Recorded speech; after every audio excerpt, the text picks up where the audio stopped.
Welcome to the podcast. I'm your host, Jim Jorgenson. Doing these podcasts and getting the opportunity to meet and talk to a variety of innovative colleagues is really a lot of fun. But doing a show with not only a colleague, but also a friend is even more fun. And today we're joined on the show by my friend and colleague, Dr. Don Moore. I had the opportunity and privilege to work with Don for 5 years while we were at IU Health together. And Don is still in the Indianapolis area, but now Vice President of Pharmacy for the Community Health Network. Don, welcome. Well, thank you, Jim. Thanks for the invitation to join you today. Maybe to start, can you give our audience a thumbnail sketch of your bio? What do you do now and how'd you get there? Yes, well, as you mentioned, I serve as Vice President and Chief Pharmacy Officer for Community Health Network, located in Indianapolis, Indiana. And I have the privilege of leading the pharmacy enterprise for the network. To start off, I am from Tallahassee, Florida, born and raised there. So as we continue with our conversation today, there may be points of where this heavy twang or Southern dialect comes forward. So, that's the reason why.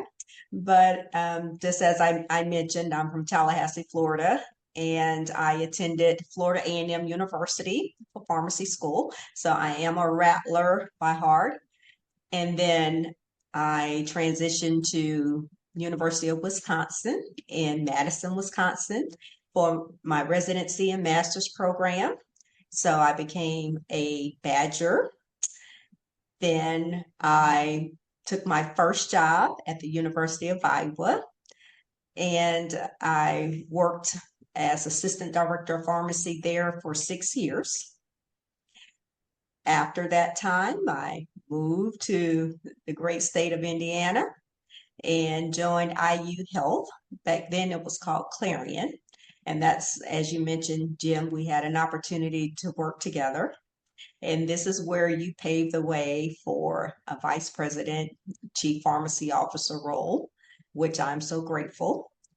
After you left and joined Vasant, I had the opportunity to follow in your footsteps. And again, very grateful to have that opportunity. You set up things wonderfully for me. I was at IU Health for over 12 years, and half of that time I served in that role as Vice President and Chief Pharmacy Officer. I then had a wonderful opportunity to join Community Health Network and as Vice President and Chief Pharmacy Officer as well, and been here for, it's going on 6 years in August. So that's just a little bit about my pathway. It's been great. Worked with a lot of great leaders, wonderful people. Shout out to my leaders at University of Wisconsin hospitals and clinics, where I worked with Steve Rao and Tom Thilke, of course, and then that's Lever Mullen and Jim Clark and so many others, and of course the infamous, David Zills. I also then worked with Paula Abramowitz in Iowa. And as I mentioned, I had the opportunity to work with you, Jim. And so I learned so many wonderful things about leadership and leading pharmacy, the pharmacy enterprise. So I am very well positioned because of that. Thank you. You traded in that beautiful Florida sunshine for all that great Midwestern snow, Yeah, you have to wonder if I'm okay sometimes. Yeah. huh? So give us a little profile of the Community Health Network. How's that structured and what do you have going on? Yes. Well, our network is comprised of 10 acute and specialty care hospitals located in central Indiana.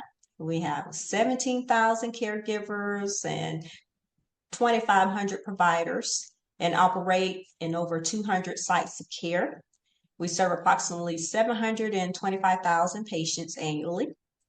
What's interesting about our story is that our network began in the 50s and it started with Eastside Indianapolis residents going door to door to collect funds to build a new hospital. As our network name signifies, we have been very closely tied to our communities from the beginning. Excellent. You know the old maxim, you've seen one health system, you've seen one health system, and it's really true. While there's commonalities across systems, I think each system is really unique with things like patient mix and medical staff, composition, geography, infrastructure, informatics, and on and on. Tell us what some of the focus areas are for your community health network. Jim, you're right. I will say that given the reimbursement landscape now and payer mix landscape, we're probably going to start looking more and more alike as health systems. However, some of our focus areas with our network, definitely the growth of our oncology product line, as we are now expanding into providing advanced therapies such as bone marrow transplant and cellular therapies. We are one of 7 MD Anderson Hospital partners nationwide, and the only one in the state providing TILS therapy for melanomas. And we're the really big in behavioral health, and that's a huge product line for us. We have approximately 610,000 visits annually. We have a joint venture partnership with LifePoint, and we look to expand our services. We're building 2 new locations for behavioral health services over the next couple of years, which is very exciting because there's a big need for behavioral health in all communities. Well, included in our behavioral health product line is both inpatient and outpatient substance use disorder services provided by our Community Health Fairbanks Recovery Center that we have. And it's one of the oldest treatment centers in Indiana, if not the oldest. We're very solid in our CV services with a dedicated facility. And we deliver many, many babies, the most in the state for the last, I guess, maybe 5 to 10 years. So Community Health Network is known for adding to the population, which is a great thing. I will tell you we're in the process of building a new hospital in Westfield, which is set to open around the first quarter of 2027. Our system is also very progressive with our EHR, with Epic platforms, which is awesome. And we're known for our culture in that we're highly ranked with Forbes. I think we're number 24 nationwide for America's best large employers for 2025. So annually, we've been receiving these recognitions for employee engagement, which again is a true testament to our culture and how we believe in creating a healthy work environment. So I'm very proud of that. That's really fantastic, and particularly your commitment to maternity and behavioral health services. There's so many areas of the country where we work right now that are absolutely critically short in those areas. So it's wonderful to see the recognition, and you're expanding instead of contracting there. Yes, for sure. So what's on your strategic agenda for pharmacy to complement and support your system focus areas? Well, it feels like so many things. But I tell you what's really paramount is preparing our workforce for these evolving practice areas, such as the advanced therapeutics that I just talked about with the cell and gene therapies, and evaluating our care delivery models when we have to consider the digital health evolution, data science, and innovative care models. So that's definitely top of mind for us. It's requiring us to upscale our talent as recruitment is more and more challenging in these subspecialty areas. Then focusing on how to efficiently scale this talent in our services, whether that's complementing our process with AI, automation and technology, and or centralizing additional services where it makes sense. We're always looking for improvements. Along those lines, retention of our talent and really making our jobs become careers. It's important that we have competitive staffing models and compensation because we want to retain great talent. Looking to do more with leadership development, career advancement pathways, staying current and again, competitive is necessary. It's also important that we look to thrive in our ambulatory spaces such as specialty and infusion pharmacy services, especially with the changing healthcare landscape. We are expanding more into our specialty practice areas, which is where we need to be headed. So the continuous development of our growth strategy in these areas are, again, paramount for many, many reasons. Now, there are other strategies that we continuously have to evolve and keep pace with. And these, are not something that's just one and done, because in pharmacy, there's opportunities around the billing and revenue cycle operations, identifying payer opportunities as their status error and strategies change. 340B proposals change constantly, and the list goes on. So we're always having to evolve and plan, try to stay 2 steps ahead whenever possible. Indiana is a site neutral state. I think we're the first state. Go Indiana for that. We're the first at something, but we're the first site neutral state for commercial payers, with the exception of oncology and behavioral health. Thus, the balance of site neutrality and site of care restrictions can be interesting to navigate. So, just continuously thinking about how to stay solvent and ahead whenever we can, again, with this changing healthcare landscape. Picking up on a couple of those themes, obviously I think a couple of big areas of emphasis for you in that ambulatory space is retail specialty and infusion services. And so tell us a little bit more about how you're approaching those areas. Well, we have a wonderful medication assistance coordinator team, where we have dedicated caregivers or team members who help patients access medications through grants and programs. Our savings in 2024 is over $60 million in value, because we were able to access patient therapies in various ways. So how do we continue to scale efficiently in this area? Because anyone not reading the news would probably not understand the importance of why this is necessary. However, we all know that we have to look for ways to scale in order to help patients access their therapies, as patients are now at risk for losing healthcare coverage. So this will become more and more important. Other ways or our other approaches, we have a centralized drug procurement and distribution process for our ambulatory clinics and infusion areas, which is awesome. However, we would just love to find an inventory management system within our clinics, not just from our point of distribution. We think there's more opportunities in tightening up our inventories that are in the clinics. And so we look for that as next steps or futuristic strategies to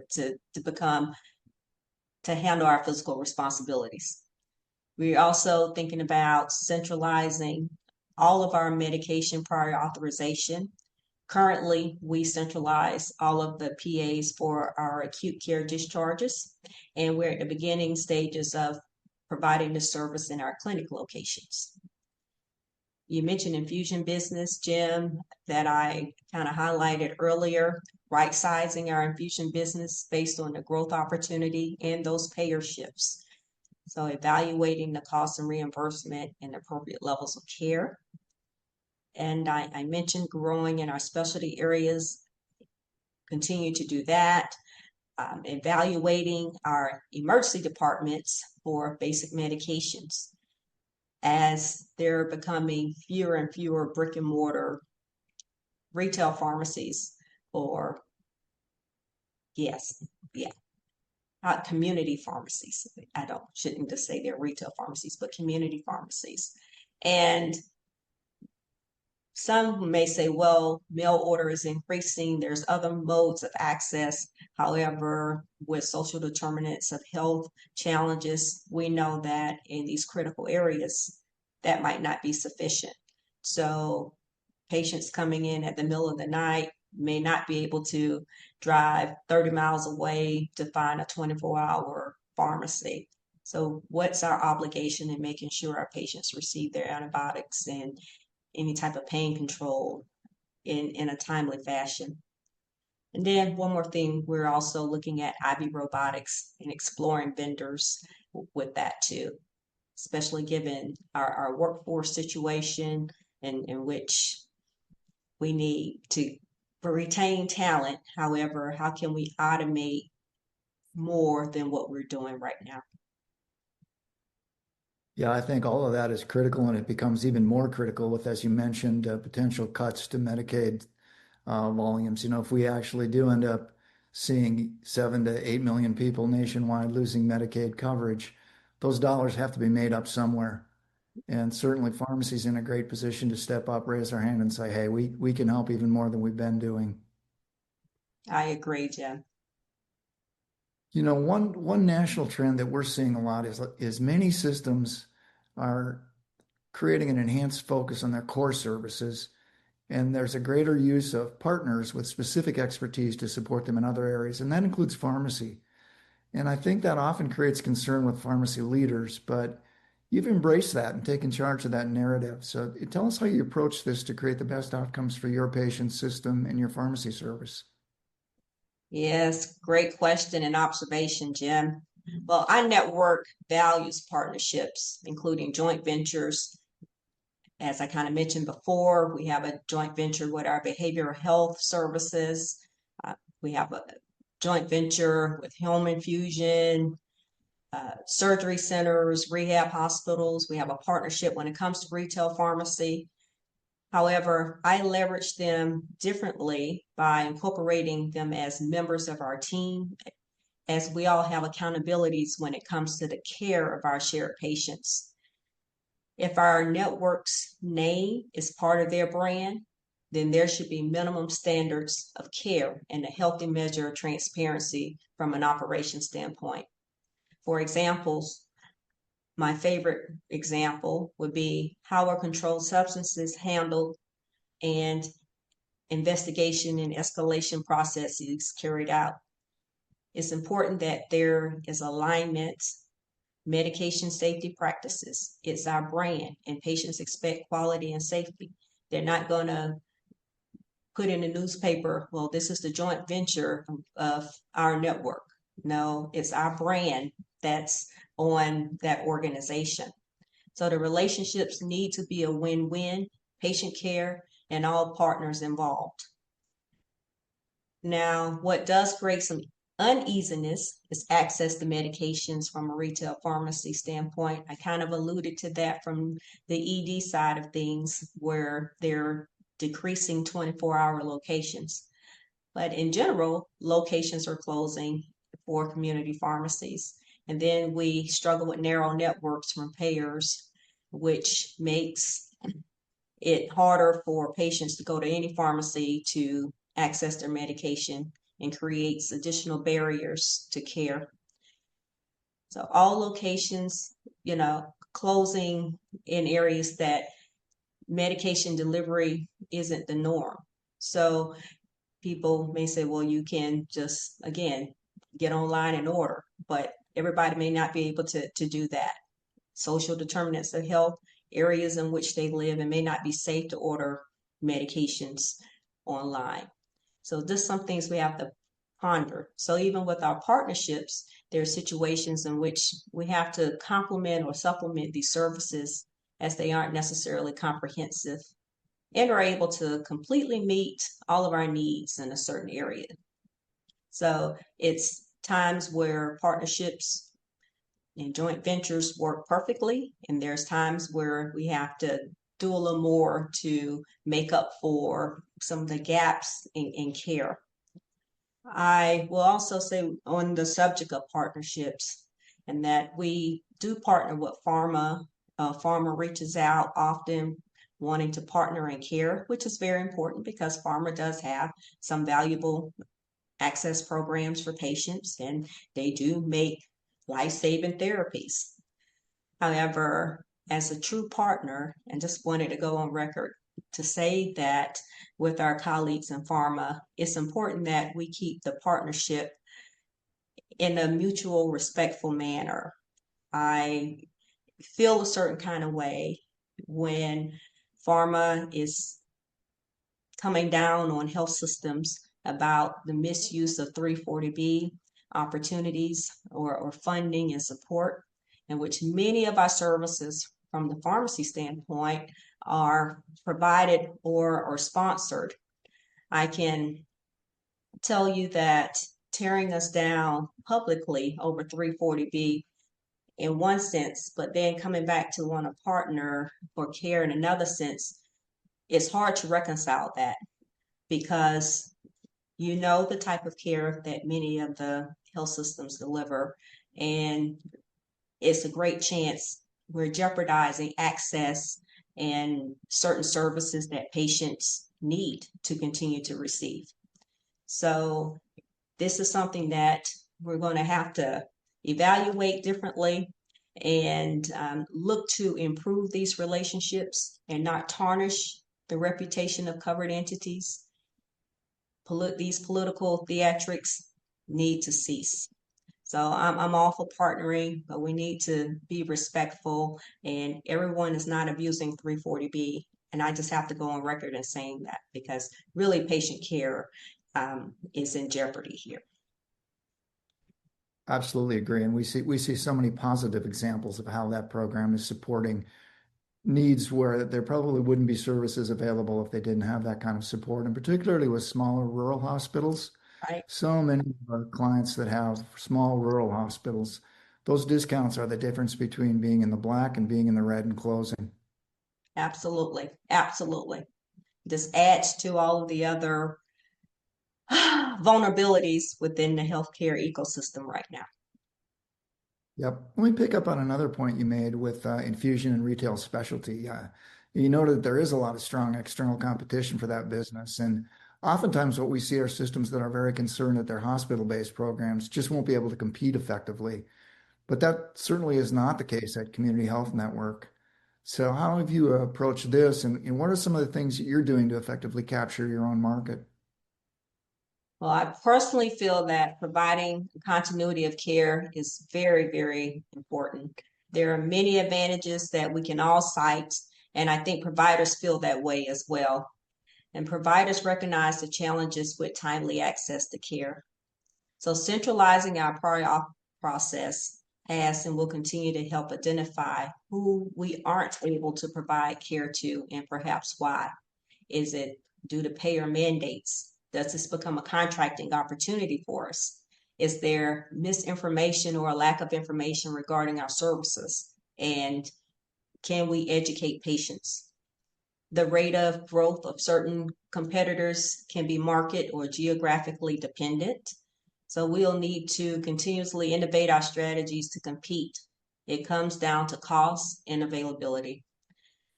We look to target employer plans and show our value in cost and outcomes and timeliness to care. So again, with infusion, I mentioned earlier about us being a state that recognizes site neutrality and for commercial payers. However, that does make us more competitive from the cost charging standpoint of things. So hopefully that'll help keep patients under our care throughout the entirety of their care. So, of course, we still contend with site of care restrictions, and we still have to look at diversifying our infusion sites, even though there's site neutrality. So we're getting used to both coexisting and working, with the payers and contracting have become even more important. So we're not looking to become double taxed or anything like that, but having payers recognize that we have the site neutrality legislation here. So site of care restrictions should not be as much. However, we're still trying to work some things out on that front. So it's just trying to identify those pain points or those gaps where we're not aligned from a payer strategy or a patient preference and work on those, Jim. Yep. I love that strategy of, hey, these are our patients and no one can take care of them better than we can. So that continuity of care becomes critical, particularly with these long-term disease state patients that are going to be accessing your system for quite some time. So I love that approach. Let's step outside of community for a bit. You've also been active in the greater Indianapolis community outside of pharmacy. So tell us a little bit about this work and how you're using your pharmacy experiences to support that. Yes, so one of the boards I serve on is the Martin Center Sickle Cell Initiative, in which I've been part of that board for approximately a decade now. It's like 100,000 people in the U.S. Expected to have sickle cell disease. And this population has been and is still in many capacities underserved or marginalized. And the life expectancy has gradually increased to the 50s. And of course, some live to be older. So imagine reaching the 50s and not having a positive thought about continuing beyond your 50s. So access to newer therapies, however, and stereotyping due to this population's dependence on pain medications, and again, the social determinants of health, because many can't maintain continuous employment, especially when they have crises. These are all key concerns for the sickle cell disease population. So this definitely hits very near and dear to me. So we have these gene therapies that cost millions of dollars. So who can afford that? Are they covered on under many plans? It's very controversial. However, access is definitely something that we continue to advocate for. Newer therapies, because one want to live beyond their 50s, and not saying many or any don't, but that should not be the average lifespan for this population. So I'm definitely close to this cause, and I'll continue probably for the rest of my life being part of the sickle cell community and advocating. I'm also on the board for Fairbanks Recovery Center, and I kind of mentioned that earlier too. Um, this the center is part of Community Health Network, and it treats substance use disorder and in inpatient status, outpatient status, and performs or provides remarkable services for those who are really trying to um, recover from the various addictions. So definitely with all of the pandemics around with opioids, I tell you the value of this program can't be measured. Wish we had more programs like this. So that's a couple of examples of my involvement in the community. I do other things in the community with others. However, I would highlight those two organizations. That's tremendous. You've been able to parlay your success and your skills in pharmacy to help people in other areas as well. So congratulations. Thank you. On the national stage, you ran for the ASHP Board of Directors. So tell us why you decided to do that and how that experience has been for you. Well, service and professional growth are definitely important to me. I've had the opportunity to serve at different health systems, and my growth and development experiences have looked different at each health system. So there are various ways to grow, and for me at this stage in my career, gaining this leadership experience on a national level with ASHP has been very, very rewarding. My network has supported my participation, and I'm so grateful for that because it does require a lot of time. The experience has been rewarding in many ways as I'm learning so much more about professional organizational management and strategies. I'm expanding my network, which is awesome, and developing a greater appreciation of what it takes to make things happen behind the scenes at that scale. So I've, really am grateful for that decision to run and to serve. It's been awesome. And maybe one more. In your spare time, You've also been active in women in pharmacy leadership. So tell us a bit about that work. Yeah, so with women in pharmacy leadership, my involvements range from local to national forums and personal work and mentoring. This is also important as the challenge for holistic success may present differently for women. There are different levels in our leadership and engagement depending on where we are personally and professionally. The number of women in pharmacy in our workforce has grown, which is an awesome thing. However, in the leadership ranks, it still lags. So we're making strides, but we're not quite all the way there in terms of numbers at the leadership level.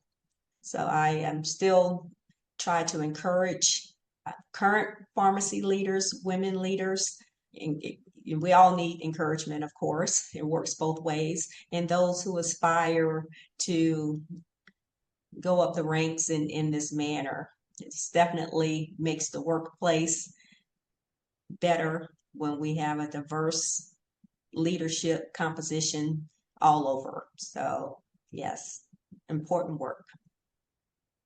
Absolutely. This has been tremendous. So I want to be respectful of your time. So, wrapping up, you've been able to accomplish a lot professionally, while also being a mom for two amazing young ladies who I can't believe are as old as they are right now. So, any tips for our audience on effectively balancing career and family? Yes. Well, create a village and understand that it's challenging to have it all.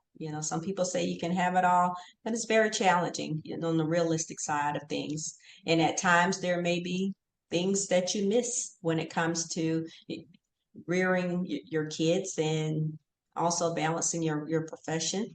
So it's important that you schedule your time and plan accordingly. Although everything can't be scheduled, things do come up.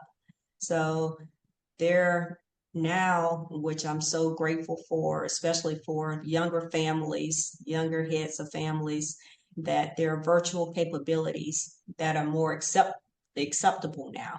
So you can leverage that when possible. I know earlier in my career, we didn't, well, that wasn't really accepted as widely, where you can call into meetings or um, do a WebEx or a Teams meeting or a Zoom meeting. Now, COVID changed a lot of that, which is great because we can become more efficient with our time. We can still be present. So leverage that when possible. So I'm just grateful that society, the workforce, the workplace has embraced um, different strategies for leading and in work, period. So no matter what your position is, there's definitely opportunities where you can leverage that. So yeah, but get Well, involved. I got to share my favorite story with contributing to the lunch with your children. It was our department picnic. We were having it at the park, and I ordered a whole bunch of fancy decorated sugar cookies. And I was laying these cookies out, and your youngest daughter must have been about 6 at the time. And she and all the other kids came over to look at the cookies, and they were all excited about which one they were going to have. And I asked your daughter which cookies she wanted. She said, I really want the one decorated like the sun, but there's only one of them, so I don't think I'm going to get it. So I said, well, just pick it up and lick it, make sure the other kids see it, then put it back. You'll be sure to get it. So she did. She got the cookie, but I don't think you were happy with my. Uncle Jim, yes, thank you. Yes, yes, yes. So that's right. Well, yeah, great memories, Jim, for sure. That and others. Yes, yes. Yeah. Congratulations on all your successes. And I really look forward to seeing even more. And thanks for taking some time to be on the podcast today. Well, thank you for the invitation. It was great connecting and catching up. And thanks everyone for listening.